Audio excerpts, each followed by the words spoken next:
दोस्तों, आज की वीडियो में देखिए दरबारी एंकर मानक, जो कांग्रेस की चमचागिरी में पीएचडी कर चुका है, कैसे खान सर को जबरदस्ती राजनीति में घुसाने की कोशिश करता है। ऊपर से कहता है कि भारत की विदेश नीति फेल है, कोई साथ नहीं दे रहा, लेकिन फिर जो खान सर ने उसकी ऐसी क्लास लगाई ना, मानो जैसे करंट लग गया हो। कांग्रेस के कुकर्मों की भी धज्जियां उड़ा दी, एक एक करके कुकर्मों की ऐसी पोल खोली कि दरबारी की बोलती बंद हो गई। और जब बात आई बाबा साहेब अम्बेडकर की, तो खान सर ने जो दिल छू लेने वाली बात कही, वो सुनकर आपका दिल कहेगा यही है असली भारत। तो भाई पहले वीडियो को लाइक ठोको, चैनल को सब्सक्राइब करो और चलो शुरू करते हैं असली ज्ञान की क्लास।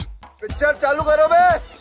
बहुत सारे लोग ये कहते हैं कि आप राजनीति में आने की भूमिका बना रहे हैं। नहीं, क्यों हमको पॉलिटिक्स में आना चाहते हैं। हम स्पष्ट बोल रहे हैं, हम नहीं जा रहे हैं। अब हम किस तरह से बोले, हनुमान जी थोड़े जो सीधा चीर के राम दिखा देंगे यहाँ पर। सवाल को यही तो हम कह रहे हैं, भीड़ तंत्र हो जाए। आप अगर अपनी समस्या कहिए तो लोग कहते हैं कि आप ये आना चाहते हैं, इसके या तो आप राजनीति में आने में कोई दिक्कत नहीं है, सबको आना चाहिए। अच्छा, हमको सिखा रिया है क्या आपके अंदर कभी भी 1-2%, 10% आवाज नहीं आती कि नहीं जाइए किस दिन? हमारे काम एजुकेशन है और हम अभी पढ़ा रहे हैं, बट हमको एग्रीकल्चर वालों के लिए वर्क करना है यहाँ पे। हमको इससे ही फुर्सत नहीं मिलती। बदलाव जो आप लाते हैं वो तो राजनीति में आके ही ला सकते हैं। ऐसा कुछ नहीं है, बदलाव ला सकते हैं। आज भी हम कोई राजनीति में नहीं है, लेकिन एजुकेशन में आज भी बदलाव ला दिए। आज किसी बच्चे को पढ़ना रहेगा, वो अपने एजुकेशन मिनिस्टर को नहीं खोजेगा, खान सर को खोजेगा। ये हम गारंटी बोलते हैं। किसी राज्य के एजुकेशन मिनिस्टर से पूछ नहीं जाएगा उनके पास। यानी आप मानते हैं कि सोशल मीडिया ने सबको इतना ताकतवर बना दिया यहाँ। बिल्कुल, आप सच्चे मन से करना चाहेंगे तो हो जाएगा, बिल्कुल बदलाव आएगा। कोई जरूरी नहीं है कि आप वहीं जाएं। ये बड़ी अच्छी बात कही है।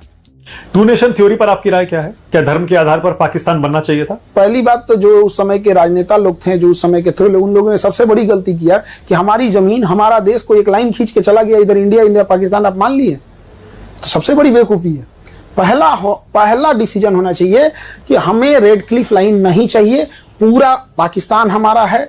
डूरन लाइन नहीं चाहिए, हमारे गांधारी का गांधार था और इधर हमको म्यांमार हमारा था। 1900 आजादी के केवल 10 साल पहले म्यांमार अलग हुआ था, 1937 में। 35 के अधिनियम के तहत 37 में कंप्लीट खत्म, पूरा अखंड भारत चाहिए था। अभी क्या ले आए यहाँ पर? समझ रहे हो?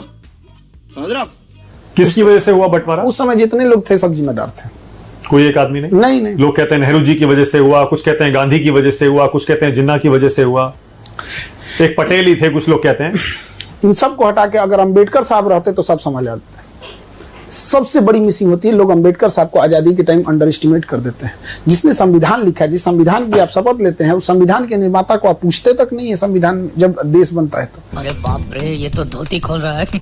हम ये पढ़ते हैं, आप तो पैरवी करते हैं सरदार पटेल को होना चाहिए, आप एक आदमी पैरवी करता है जवाहरलाल नेहरू को होना चाहिए। हम ये पूछते हैं क्या इन दोनों से योग्य अंबेडकर साहब नहीं थे?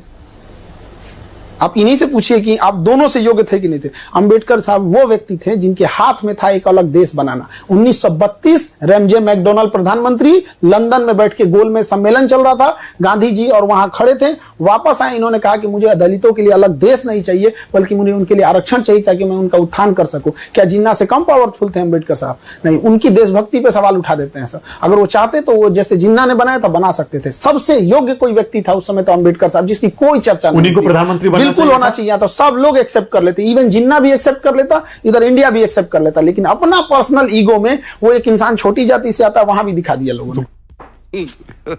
तो गांधी जी जिम्मेदार हैं? बिल्कुल, सारे लोग एकदम गांधी हो जाए, अम्बेडकर, जिन्ना हो जाए, जितने लोग अंबेडकर साहब रहते तो एक्सेप्टेंस देखिए, कुछ ऐसे लोग होते हैं जिनका एक्सेप्टेंस सब करता है। अंबेडकर साहब का एक्सेप्टेंस जिन्ना को भी करना पड़ता। अगर वो बन जाते प्रधानमंत्री अंबेडकर जी, तो आज देश अलग होता, अलग स्थिति में बिल्कुल रहता। आज वो स्थिति नहीं होती, पिछड़ों की, दलितों की बहुत सुधार, बहुत सुधार रहता। आज आप बताइए, संविधान में आपको कोई कमियां दिखती हैं? जो कुछ रही जरूरत के हिसाब से हम लोग सुधार देते हैं यहाँ पे, लेकिन कितना अथक प्रयास करके उन्होंने बताया। लेकिन बात यहाँ है ना कि यहाँ 2 ऑप्शन दिए जाते हैं, नेहरू अच्छे कि पटेल अच्छे। कहे भैया अंबेडकर साहब को कहेगा आप किए?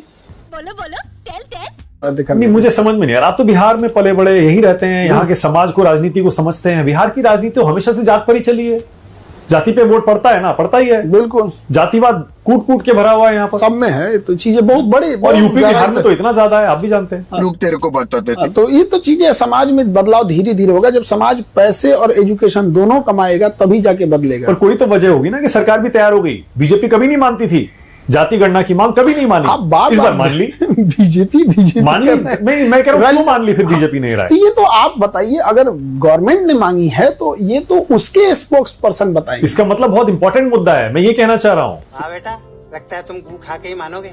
इसका मतलब लोग भी शायद चाहते हैं ओबीसी के लोग, SC मुद्दा ST नहीं के लोग। होता है। राजनीति में एक ही मुद्दा इंपॉर्टेंट होता है कि हमको वोट किस चीज से मिलेगा। इंपॉर्टेंट तो ये भी मुद्दा है कि एजुकेशन पे से टैक्स हटाना चाहिए, क्या हट गया? यहाँ पॉलिटिक्स में मुद्दा बस ये होता है कि हमको वोट किससे मिलेगा। दूसरा, जो गवर्नमेंट की चीज है वो गवर्नमेंट का इंसान बताएगा क्यों लाया। पर हिंदुस्तान के रिश्ते इजराइल ईरान दोनों से अच्छे रहे, अच्छे दोनों से हैं। पर हाल के दिनों में विपक्ष कहता है कि इन्होंने तो देखिए इजराइल से दोस्ती के चक्कर में ईरान को और पूरे मिडिल ईस्ट को इन्होंने त्याग दिया है और ये लॉन्ग टर्म में हमको बहुत भारी पड़ेगा। देखिए, इजराइल से हमें टेक्नोलॉजी मिलता है, बट रणनीतिक रूप से मिडिल ईस्ट जो है वो हमें वहां से सस्ते पेट्रोल मिल जाते हैं, हम अपने सामान को वहां बेच देते हैं, हमारा वहां रोजगार है। बट यहाँ पे तीन चीज समझना पड़ेगा। अरब और ईरान ये बड़े दुश्मन हैं। अरब चाहता है कि ईरान खत्म हो जाए, तो हम लोग इसमें बैलेंस बना के चल रहे हैं, किसी से नहीं है। हाँ, ये जरूर है कि ईरान को लेकर चाइना मजबूत स्थिति में आ गया है, क्योंकि चाइना ओपनली ईरान का सपोर्ट किया है। तो लेकिन ईरान भी समझदार है, वो चाइना और इंडिया के बीच में वो भी बैलेंस लेके चलेगा। आप क्रोनोलॉजी समझ लीजिए। जैसे हम लोग ईरान और इजराइल में बैलेंस लेके चल रहे हैं, वो हमें ही बैलेंस लेके चलेगा। लेकिन ईरान अगर गया तो समझिए कि हम लोग का वेस्ट मिडिल ईस्ट में जाना या फिर सेंट्रल एशिया में जाना, पेट्रोलियम, ये सारी चीजें महंगी हो जाएगी। कुछ लोग तो कहते हैं हमारी फॉरेन पॉलिसी एकदम फेल हो गई है। एक देश हमारे साथ ऑपरेशन सिंदूर में खड़ा नहीं हुआ, जो आसपास के हमारे पड़ोसी हैं वो भी हमारे साथ नहीं है। अबे साले, तेरा तो गेम बजाना पड़ेगा। इसमें एक बड़ा योगदान, एक बड़ा हिस्सा सोशल मीडिया और मीडिया में चल रहे मुद्दों को भी हम कह सकते हैं कि अगल बगल में देश की छवि ऐसा बना दिया है कि देश कहाँ जा रहा है। आप मुद्दों को देखिए, किन मुद्दों पे बातें हो रही हैं, एक लेवल देखिए कहाँ पे बात हो रही है। ऐसे केवल मुद्दा राष्ट्र से ऊपर राजनीति का हो रहा है, तो इस वजह से हमारी छवि एक अलग टाइप की छवि बनते जा रही है। जिस वजह से मालदीव जैसा देश, श्रीलंका जैसा देश, बांग्लादेश, जिसको हमने पैदा किया बांग्लादेश को, वो हम लोग के ऊपर आंख दिखा रहा है। बेशर्मो शर्म करो शर्म। तो हमारी जो छवि है ना विश्व गुरु की, या हमारी जो छवि थी वसुधैव कुटुंबकम की, हमारी छवि राइट विंग की ओर ज्यादा मिटती जा रही है। जो एक रीजन वाले देश में, खास करके जहां देश है, वहां पे क्या हो रहा है कि हमारा निगेटिव इंपैक्ट डाल रहा है। हमारे इंडिया में से बहुत सारे लोग सिंगापुर नहीं गए होंगे, लेकिन उन्हें लगता होगा कि सिंगापुर बहुत अच्छा है। कैसे? क्योंकि उन्होंने मीडिया और इन सब चीजों से देखा है। तो हम मीडिया से काफी प्रभावित होते हैं। अमेरिका कोई नहीं गया है ज्यादातर लोग, लेकिन देखते हैं कि अमेरिका बहुत अच्छा है।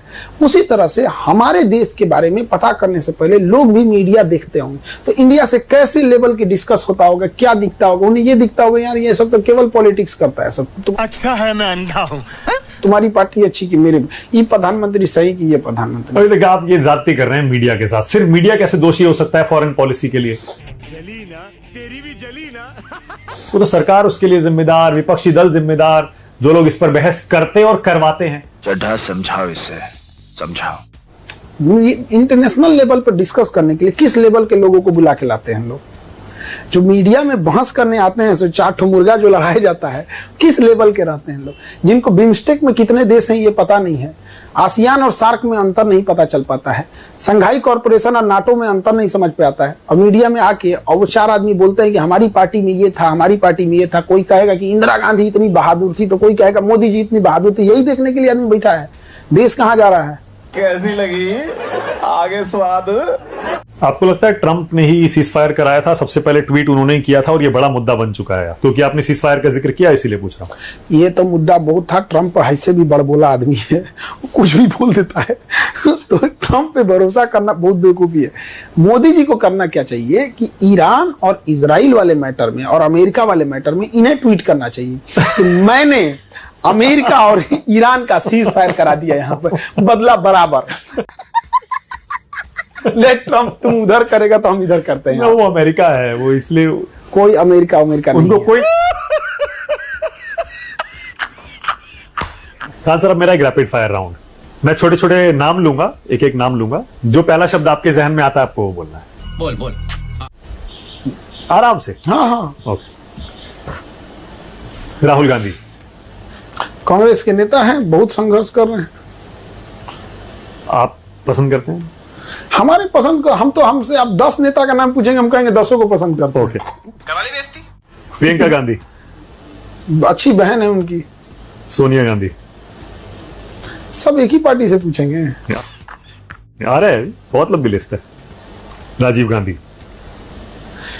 दूसरे के कहने के वजह से कई डिसीजन लिए जो इनको बहुत बुरा खामियाजा भुगतना पड़ा। चाहे वो सुप्रीम कोर्ट का वर्डिक्ट बदलना पड़ा, साहबानों वाले केस में इन्होंने पता नहीं क्यों ऐसा काम कर दिया, नहीं समझ में आया। जबकि सुप्रीम कोर्ट ने डिसीजन दिया था, मान लेना चाहिए था।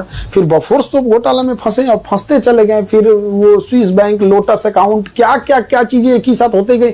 उसके बाद से तो दुर्घटना ही हो गई इनके साथ। संजय गांधी। छोटा सा कार्यकाल। नेहरू जी।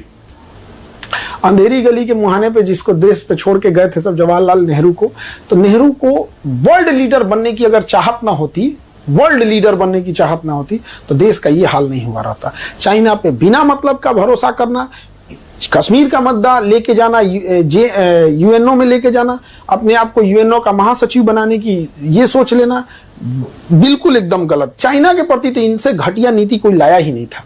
ये बड़ी अच्छी बात कही आप। बाबा साहब अम्बेडकर।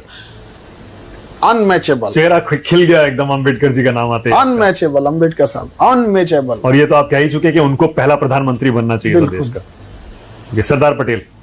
आयरन मैन, बिल्कुल एकदम। उन्होंने बहुत किया, सारे छोटे छोटे राज्यों को जोड़ के किए। उनका कोई मतलब बैकडोर सपोर्ट नहीं था। एक मिडिल क्लास से आने वाले व्यक्ति जिनको पढ़ाई के लिए भी इतना संघर्ष करना पड़ा और देश के लिए इतना बेहतरीन काम किया, जोड़ के रखा। चाहे उनका सबसे बड़ा योगदान लक्षद्वीप को आधे घंटे पहले जोड़ा, जो लोग बहुत बार इसको नहीं देख पाते। वो लक्षद्वीप को जोड़े और इधर कश्मीर भरोसे बैठे थे जवाहरलाल नेहरू का। कश्मीर में उतना इंटरेस्ट वो नहीं लिए थे, बट जो साउथ वाला एरिया था उस सबको एकदम बेहतरीन ढंग से जोड़ के रखे। वो मतलब 10 साल और जी जाते तो देश की स्थिति कुछ और होती। दुर्भाग्य से उनकी मृत्यु 1950 में हो गई। और लोग कहते हैं कि उन्हें प्रधानमंत्री होना चाहिए। अब यकीन मानिए, हमें जहां तक लगता है अगर ये जीवित रहते और 1951 का चुनाव रहता तो जरूर वो बनते, नो डाउट इसमें। लेकिन प्रॉब्लम कहां आती है कि कोई अगर जीवित ही नहीं, जैसे अभी हम कहें कि एपीजे अब्दुल कलाम राष्ट्रपति हैं या द्रौपदी मुर्मू, अरे भैया अब्दुल कलाम साहब नहीं है। क्या बात है सर, क्या बात है सर। महात्मा गांधी। महात्मा गांधी ने बहुत लंबा संघर्ष किया। इंग्लैंड उस समय जाके पढ़े थे। आज हम लोग की औकात नहीं है कि हम जाके घूम आ सके, वो उस समय पढ़े थे। धन दौलत से कोई कमी नहीं थी। उस समय वो इतने बड़े वकील थे कि भारतीयों का केस लड़ने साउथ अफ्रीका गए थे। लेकिन इन सब के बावजूद आधी धोती पर उस इंसान ने पूरा जिंदगी बिता दिया। कोई पद नहीं लिया देश के बनने के बाद। अगर वो कहते कि मैं देश का राष्ट्रपति बनूंगा तो पक्का बन जाते, जो चाहते वो पद मिल सकता था, नहीं लिए। गलती क्या थी कि इरविन के साथ जब समझौता कर रहे थे 1931 में, 5 मार्च 1931, तो जो दिल्ली पैक्ट समझौता चल रहा था इरविन के साथ, तो इरविन से कहे थे कि राजनीतिक कैदियों को छोड़ देने के लिए। इरविन इतना चतुर और इतना कमीना व्यक्ति था कि उन्होंने भगत सिंह को राजनीतिक कैदी घोषित ही नहीं किया, उन्होंने भगत सिंह को आपराधिक कैदी घोषित किया। और साइन जो हुआ था समझौता पे कि अंग्रेज सभी राजनीतिक कैदियों को छोड़ देंगे, तो ज्यादातर राजनीतिक कैदियों को छोड़ दिया गया और भगत सिंह के ऊपर आपराधिक मुकदमा लगा दिया क्योंकि इन्हें असेंबली में बम फेंके थे। समझ रहे हो? अब जब यहाँ पे इनसे गांधी जी से सबसे बड़ा ब्लंडर हुआ, उन्हें सेकेंड गोलमेज सम्मेलन में नहीं जाना चाहिए था। क्योंकि द्वितीय गोलमेज सम्मेलन जब 1931 में चल रहा था तो उस समय इंग्लैंड का प्रधानमंत्री रेमजे मैकडोनाल्ड था और उसी समय सेकेंड वर्ल्ड वॉर की तैयारियां चल रही थी, तो वो चाहता था इंडिया को शांत करे। इसलिए इरविन के ऊपर दबाव था कि कैसे भी गांधी को भेजो। और गांधी इस समय दांडी मार्च और सविनय अवज्ञा आंदोलन चला रहे थे। अगर गांधी जी इस बात पे स्टिक हो जाते कि नहीं भगत सिंह की फांसी माफ की जाए, तो इरविन को मजबूरी अपना वीटो पावर लगाकर भगत सिंह की फांसी रोकनी चाहिए। लेकिन गांधी को लगा कि राजनीतिक कैदी हम छोड़ देते हैं और यहां उन्हें नहीं छोड़ा गया। और इसका दाग गांधी तब तक नहीं धुल सकते हैं जब तक यह पृथ्वी रहेगा। सही पकड़े हैं। ओके, आज के नेताओं पर आ रहा हूं। नरेंद्र मोदी। थकते नहीं है एक तरह से और हमेशा मेहनत कर रहे हैं। थोड़ा ध्यान एजुकेशन पे दे दे। अमित शाह। अब इनका तो क्या कहिएगा, चाणक्य कहा जाता है इन्हें। राजनीतिक रूप से डिसीजन एक्टिव लेते हैं। योगी आदित्यनाथ। जो करना है करेंगे, जो आए देख लिया जाएगा। जलवा है हमारा। असदुद्दीन ओवैसी। अभी इधर जो विदेश ऑपरेशन सिंदूर के बाद जो हमारे डेलीगेट गए थे, वो उन्होंने बहुत बढ़िया वहां पे जो मिडिल ईस्ट हो गया या अरब देश में हो गया, जो बेहतरीन ढंग से पाकिस्तान को धोया उस इंसान ने। कंप्लीट अपना वो जो एक स्टेटस था, जो एक पहचान थी, छवि थी, कंप्लीट बदल दिया उन्होंने। ऐसे देश के मुद्दे पे सबको एक होके रहना चाहिए। ये हुई ना बात, मजा आया।